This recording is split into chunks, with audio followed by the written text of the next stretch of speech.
A caminho do voto. Agora na Sagres. Hoje, dando sequência aqui à nossa série de entrevistas com os candidatos ao Senado. Recebendo aqui no estúdio o candidato do PSOL, Fabrício Rosa. Candidato, obrigado pela presença aqui na Sagres. Bom dia. Bom dia aos meus amigos da bancada, bom dia a você, querido e querida amigo ouvinte. Eu sou Fabrício Rosa, candidato ao Senado pelo PSOL, candidato mais jovem dos candidatos atualmente e até onde pesquisei, o candidato mais jovem na história de Goiás. Candidato jovem, trabalhador, policial há quase 20 anos. Para a gente é uma grande satisfação estar aqui com vocês. Fabrício, como é que está sendo a campanha até agora? A sua estrutura é menor que a dos outros candidatos ao Senado. Com certeza, a nossa estrutura é pequena do ponto de vista físico, logístico. O nosso partido é pequeno, não tem ainda um mandato em Goiás, mas não tenho dúvidas que vai ter um mandato em breve, no futuro. E também do ponto de vista financeiro, nossos recursos não são tão grandes. O nosso partido recebeu R$140 mil, e eu acho que é importante deixar claro, esses dados são públicos, R$140 mil para todas as candidaturas. Governador, senador, deputado federal, deputado estadual, e isso verdadeiramente é algo muito pouco para fazer a campanha chegar mais longe. Mas contamos com uma militância aguerrida, formada por centenas de pessoas que de fato acreditam nas nossas pautas, que compartilham as coisas na internet, que levam o nosso nome mais longe. Você se refere à doação que veio do Diretório Nacional do PSOL para o Diretório de Goiás fazer campanhas eleitorais. Exatamente. E como é que vocês distribuíram esses recursos? Bem, o Diretório Estadual, em reunião com todos os candidatos, com todas as forças internas do partido, fez uma distribuição baseada no consenso entre todos, e esses recursos foram... É algo muito pequeno, assim, mas R$14 mil para o governador, R$14 mil para o senador e o restante para as candidaturas dos deputados. Para a confecção de vídeos, material de internet, gráficas, assim foi distribuído e o material está sendo distribuído nos 246 municípios do estado de Goiás. A gente acabou de divulgar, né, a segunda rodada aí da pesquisa do Instituto Signatz, que mostra que tanto o Wesley, o candidato Wesley, que aparece agora nessa pesquisa com 1,2% dos votos, né, era 1,7%, mas isso aqui é estabilidade, não é queda, porque está dentro da margem de erro. E para senador também, o seu nome, ele aparece bem atrás da disputa, né, como o candidato que pontuou muito pouco. 1%. Aí, 1%. 1% está aí. Como é que você vê essas pesquisas e esses números? Bem, essas pesquisas, elas são o retrato da nossa história. Para quem não sabe, o Senado foi criado em 1826 no Brasil, e para ser senador era preciso que a pessoa tivesse um ganho de R$800 mil. Isso é muito dinheiro hoje, seria mais de R$100 mil por mês. Antigamente, na Roma Antiga, como as pessoas do povo não conseguiam chegar ao Senado, criou-se a figura dos tribunos da plebe, que eram representantes da plebe, representantes do povo no Senado. Em Goiás, a situação não é diferente. Os nossos senadores, historicamente, são formados pelos grandes latifundiários, por aquelas pessoas que têm convênios e parcerias com as grandes empreiteiras. Isso a gente vai desde Coimbra Bueno, que é um senador que atuou grandemente na formação de Goiânia por meio das empreiteiras que estavam ligadas a ele, até o Senado de hoje. O que a gente percebe é que a classe popular, a classe trabalhadora, não tem espaço porque não tem estrutura, e isso nos faz questionar, inclusive, a legitimidade da nossa democracia. Porque se não há estrutura igualitária, nós não conseguimos chegar mais longe.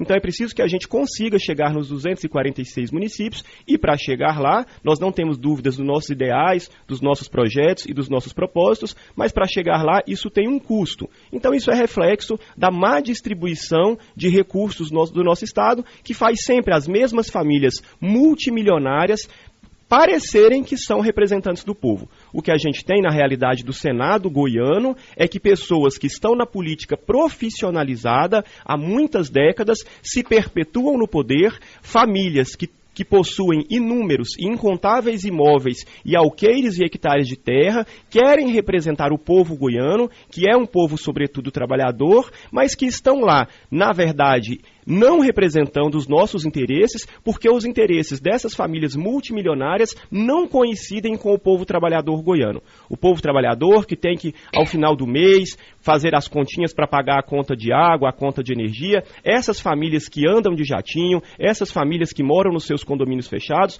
pouco conhecem dos interesses dos goianos, especialmente sobre uma nova formatação que nós precisamos de justiça social, de justiça fiscal, de uma mudança na lógica dos tributos no Brasil. No Brasil, os grandes ricos não pagam impostos ou pagam muito pouco e os pobres pagam muito imposto, porque o imposto por aqui incide sobre o consumo.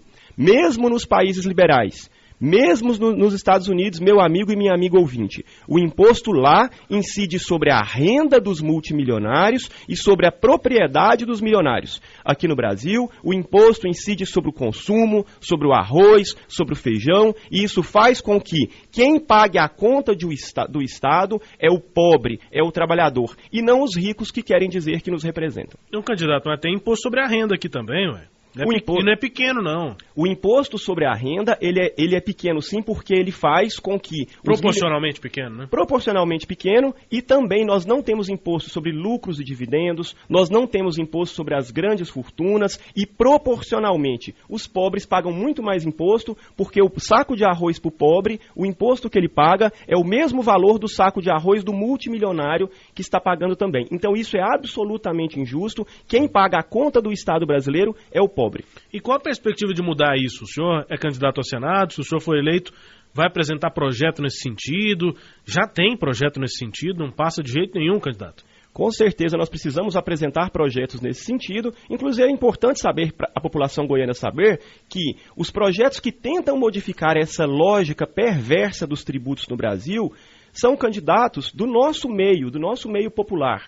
E os candidatos que se opõem a isso são candidatos como Ronaldo Caiado. No Brasil, o imposto sobre a herança varia de 4% a 8%.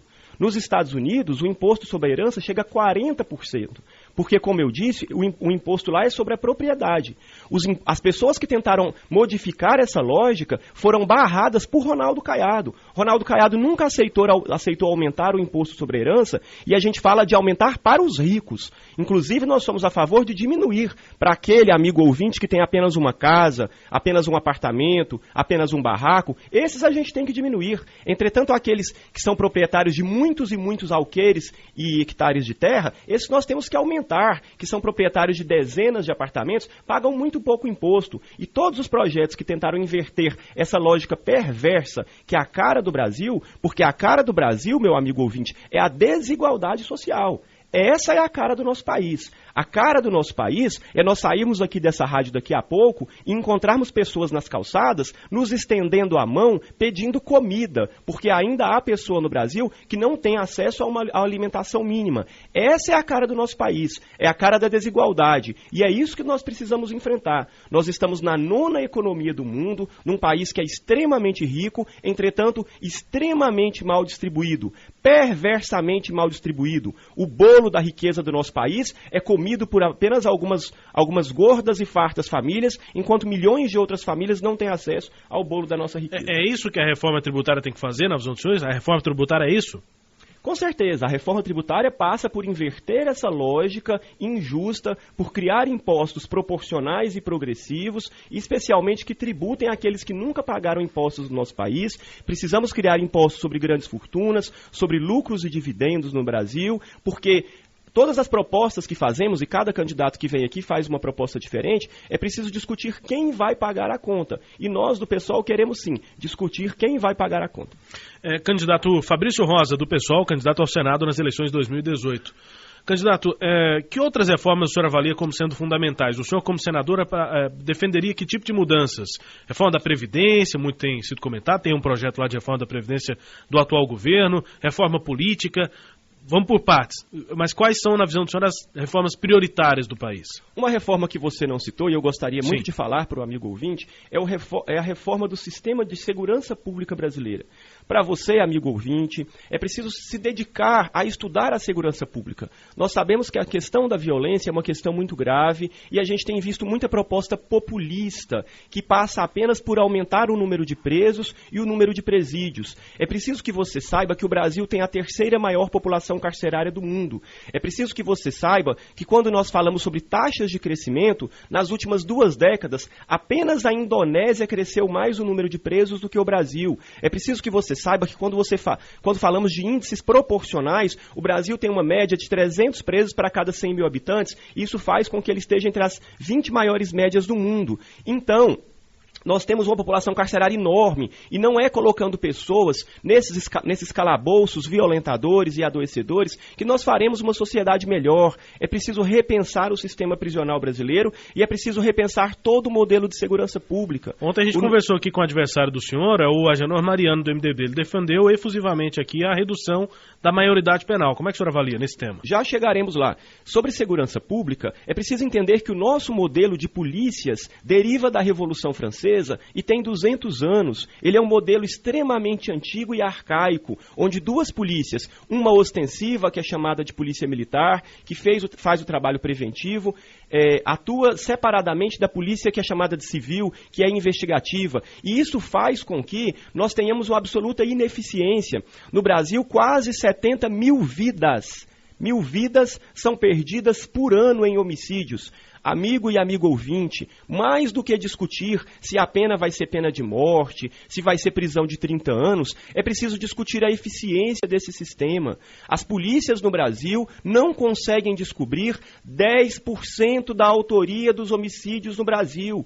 Essa é a grande gravidade, esse é o grande gargalo do sistema. Em alguns países, como na Inglaterra, na França, nos Estados Unidos, esse índice chega a 80%. Nós não conseguimos descobrir quem são os homicidas, quem são os estupradores, quem são os latrocidas. Só se descobre quando alguém da classe média, alguém do meio político tem um familiar envolvido nessa questão. Mas o pobre, a família pobre, nunca vai descobrir quem foi o algoz que vitimou o seu familiar. Nós precisamos mudar esse sistema. E para mudar é preciso que todas as polícias possam investigar dentro do seu métier de atuação. A isso, nós da segurança pública chamamos de ciclo completo de polícia. Isso não é fusão de polícia, isso não é essa falácia da integração, que nós somos pessoas mais velhas, temos em torno de 40 anos, nós escutamos essa história de integração desde sempre. Isso não é integração, nós precisamos reverter a lógica. Uma outra questão no modelo de segurança pública, nós precisamos fazer com que todos os policiais da base possam sonhar com a ascensão, possam sonhar que vão chegar no topo. Nenhuma empresa, nenhuma instituição funcionará se as pessoas da base não puderem chegar no topo. O soldado não pode chegar no topo, o agente de polícia não pode chegar no topo, porque aqui no Brasil existe uma figura que só existe aqui, que é a figura do delegado. E é preciso estudar essa história. Apenas no Brasil, o meio jurídico invadiu com tanta força, e eu sou formado em direito, mas invadiu com tanta força a atividade policial. Nos outros países, para ser chefe de investigação, não precisa ser formado em direito, não existe essa figura chamada de delegado, então é preciso que a gente Polícia Judiciária. Exatamente, é preciso que a gente modifique todo o sistema de segurança pública, inclusive desmilitarizando a polícia militar. Desmilitarizar não significa acabar com a polícia militar, desmilitarizar não significa tirar as armas dos policiais militares, desmilitarizar significa fazer com que a polícia militar seja parecida com a Polícia Federal e com a Polícia Rodoviária Federal, que são desmilitarizadas. Significa fazê-la parecida com 90% das polícias dos países democráticos. E significa, sobretudo, não formar policiais para combaterem uma guerra, porque eles não estão em uma guerra. Eles devem ser treinados para a cidadania, para a proteção, para o cuidado com o cidadão, para o proteger direitos das mulheres que são violentadas, das crianças que são violentadas. Então nós defendemos uma formação cidadã para os policiais. Então esses são os eixos estratégicos de qualquer mudança no modelo de segurança pública brasileiro. E a redução da maioridade penal para 16 anos? Bem, nós somos frontalmente contra a redução da maioridade penal. Eu milito em vários movimentos sociais, mas com certeza o mais antigo é o movimento pelos direitos da criança e do adolescente. Para você, amigo ouvinte que não me conhece, eu atuo na polícia há muitos anos no enfrentamento à violência sexual contra crianças e adolescentes, no enfrentamento ao trabalho infantil, no enfrentamento ao tráfico de pessoas, inclusive de crianças, na construção de um trânsito mais cidadão, especialmente para as crianças. Então eu atuo no movimento que defende os direitos da criança e do adolescente. O que a gente percebe é que o Estatuto da Criança e do Adolescente nunca foi cumprido. Se a gente quer modificar o nosso país, a gente tem que iniciar do começo. E o começo é o direito das crianças e dos adolescentes. Não é colocando mais adolescentes nesses calabouços. E eu convido você, amigo ouvinte, a conhecer os 3 calabouços juvenis de Goiânia. Os calabouços onde crianças são açoitadas, machucadas, maltratadas, violentadas, onde não há esporte, não há lazer, não há cultura. Muitos poucos projetos existem ali, não por culpa dos trabalhadores que estão lá dentro, mas por culpa de uma má gestão histórica de mais de 20 anos, que levou, inclusive, a que 10 adolescentes fossem assassinados pela nossa negligência enquanto sociedade.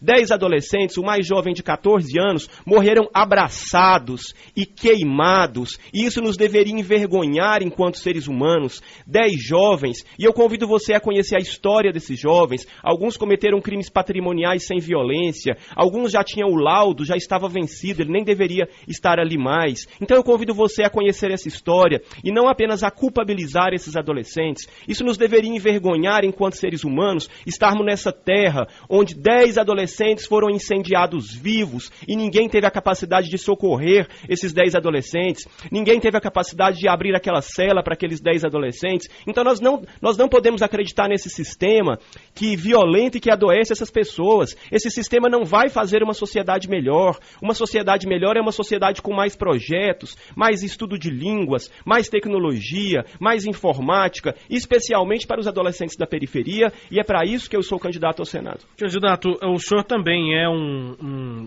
tem uma atuação constante nas causas LGBT. Como é que um senador pode contribuir para essa causa, para essa militância? Além das causas LGBT, nós desenvolvemos projetos sociais há muitos anos para pessoas idosas, para pessoas com deficiência, para comunidades mais distantes, porque é de lá que eu venho. Eu sou filho de uma merendeira, de um pedreiro, eu tenho 6 irmãos, trabalho desde os 11 anos e sou muito orgulhosamente um homem gay. Faço parte de uma associação de policiais LGBTs e isso para mim é um motivo de orgulho. Tenho muito respeito da minha instituição, tanto da Polícia Rodoviária Federal quanto de alguns dos colegas que trabalhei na Polícia Militar durante 5 anos.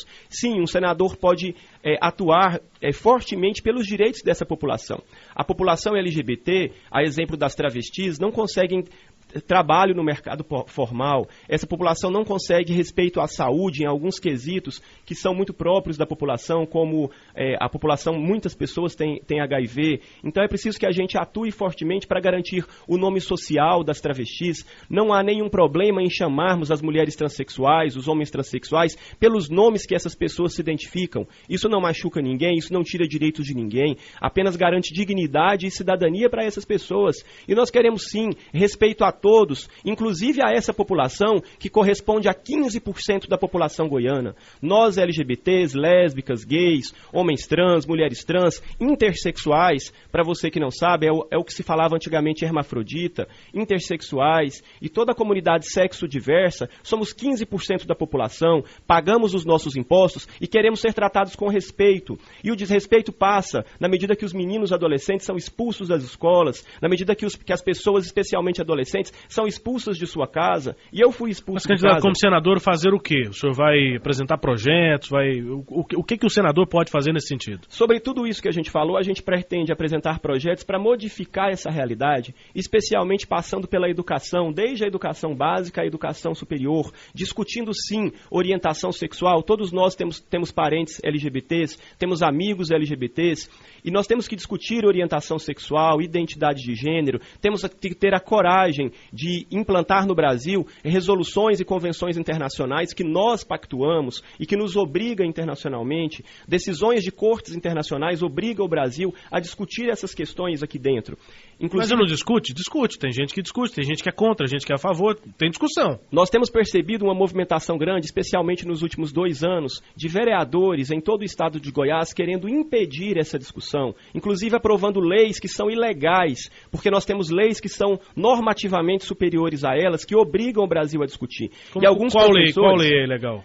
Nós temos leis municipais tentando impedir as discussões sobre gênero, sobre identidade de gênero nas escolas. Aqui em Goiânia tem lei nesse Temos sentido? leis em Goiânia, temos leis em vários municípios goianos, e essas leis têm amedrontado os professores, mas saiba Mas ela você, proíbe a discussão? A lei que censura a discussão ela sobre o censura, tema? não só censura a discussão, como ela retira a palavra gênero, que sobretudo quer dizer direitos das mulheres, ela retira a palavra gênero de regulamentações municipais e de outras regulamentações de órgão público. É preciso que você, servidor municipal, você, professor, saiba, existem leis que são muito superiores a essas leis municipais, que nos obrigam a discutir os direitos das mulheres, a discutir esses espaços que foram criados como sendo masculinos e como sendo femininos, porque nós somos obrigados por uma lei maior a discutir essa questão. Tanto a Constituição Federal quanto as convenções internacionais. E aqui nós não queremos desrespeitar as pessoas mais velhas ou desrespeitar as pessoas mais tradicionais do nosso Estado, não é isso.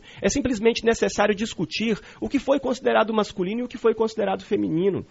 Muitas vezes diz que mulher não poderia ser caminhoneira, e eu encontro várias mulheres caminhoneiras no meu trabalho. Mulheres não poderiam ser motoristas, e as mulheres são motoristas. Coisa de 2 meses atrás, a Arábia Saudita estava comemorando que as mulheres poderiam ir no estádio, que as mulheres poderiam dirigir veículo automotor. Nós não queremos nos transformar numa Arábia Saudita. Então as mulheres podem As da Arábia puderam ir no estádio na Copa, na Rússia, né? Na Arábia elas não podem ir, não. Dirigir passaram agora. Passaram a dirigir agora. Mas no estádio elas não podem ir lá na Arábia, não. Sim, segundo a notícia que eu tive, as duas coisas tinham sido aprovadas no mesmo momento. Tanto ir no estádio quanto dirigir veículo automotor. Mas o fato é que as mulheres podem tudo. Elas podem tudo que os homens podem, e o que a gente está discutindo é justamente isso. Nós estamos discutindo o combate à violência, nós estamos no estado que está na 2ª colocação em feminicídios. Feminicídio é o que para você que está nos ouvindo? Feminicídio é o fato de um homem ter jogado bola, lá ele não brigou, ele não matou ninguém, lá no campo de futebol, ele vai para a casa dele, passa num bar, no bar ele não matou ninguém, ele chega no prédio dele, conversa com o porteiro, ele não bate no porteiro, e ele chega na casa dele, bate na mulher e mata a mulher.